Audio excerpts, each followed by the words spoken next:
So I wanted to talk about a very serious story here and share this with you. This is super important, and of course this is going to get no play on the big networks, because stuff like this never does, as you know. Ben Norton sent this out here. There's a shortage of cancer treatment medicines in the U.S. because pharmaceutical corporations can't profit much from selling low-cost generic drugs. Let me repeat that. There's a shortage of cancer treatment medicines in the U.S. because pharma corporations can't profit much from selling low-cost generic drugs. It's not profitable to save lives, so they're just not saved.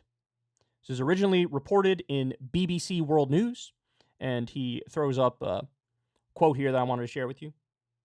The low cost of generic frontline cancer drugs has actually played a role in recurrent chemotherapy drug shortages, experts say.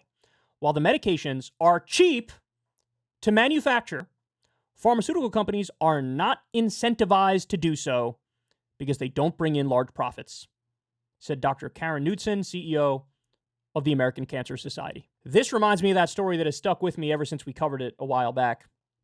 There's a prostate cancer drug that sells for about $200 in the UK. $200. You know what it sells for in the United States? $38,000. And you still have people, naive people, running around with the nerve to say, oh, you just got to let the free market work. Let the free market work its magic. Where's the magic? I don't see any magic. I don't see any magic at all. The solution here is very simple, and very few people ever bring it up. The solution is there are certain industries that should not exist on the private marketplace. They should not be for profit. There are certain industries that should be nationalized.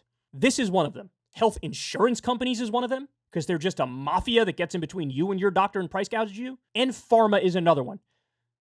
Did you know that for the past 2 decades, there hasn't been a single medicine that was created without government support? What happens is taxpayers fund universities to do the research and development of new medicine. And then the pharma companies swoop in and buy up the rights to those medicines and price gouge you on the back end.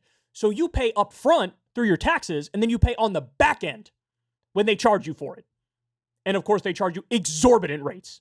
And did you know that pharma is now suing the Biden administration?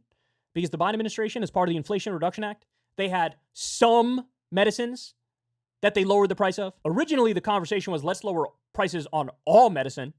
And then they whittled them all the way down to, let's only do like 5 or 10 medications and only for senior citizens. So they gave away all these concessions. And pharma still said, nah, we'll sue you. We don't want controls on any of our medicine. There is no reason for these people to exist. You think some poor innocent person struggling with an illness should die because they can't afford the medicine, and you got the CEO at the top buying a Lamborghini and a yacht because they happen to be in this lucrative business that just price gouges everybody left and right? Shouldn't exist. Shouldn't exist. They're a mafia. They're predatory. They're a middleman. They're wildly unnecessary. Get rid of them.